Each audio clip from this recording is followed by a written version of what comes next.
Presented by Monabic Music. चढ़ल जवानी नहीं बस में रहै छै।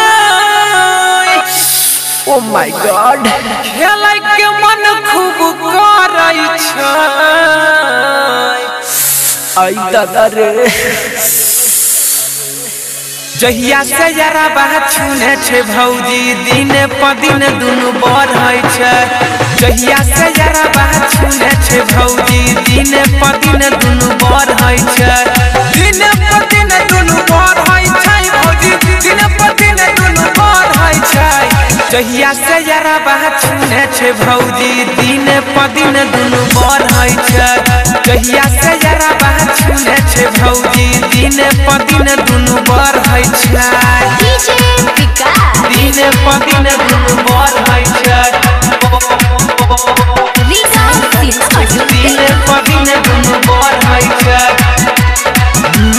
हमर नै दोस्त छलै, दोस्त छै उमर के भौजी। हमर नै दोस्त छलै, दोस्त छै उमर के। रात भर सुतै छौ तकिया पकड़ के, चोली के भीतर दुनु लड़ै छै।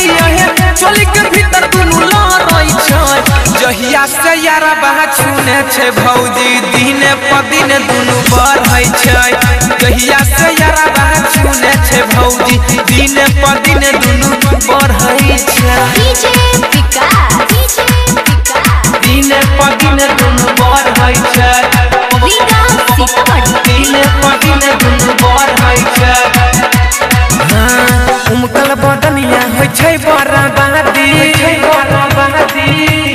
भौजी। उमकल बदनिया होइ छै बराबादी, भैया से कह के करै देन शादी।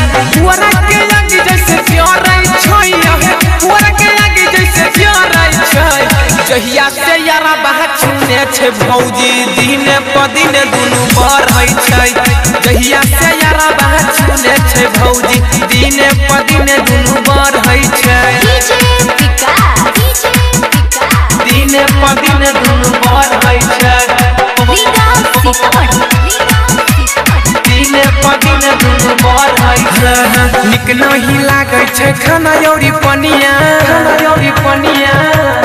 भौजी। निक नहीं लागै छै खाना यौरी पनिया, भीतर से हमर सिहरै बदनिया। पीछा से सोनू जब धरै छै, पीछा से सोनू जब धरै छै। जब से ई यारा बात छूने छै भौजी, दिन प दिन दुनु बढ़ै छै। जब से ई यारा बात छूने छै भौजी, दिन प दिन दुनु बढ़ै छै। Presented by Sai Recording Studio, Delhi.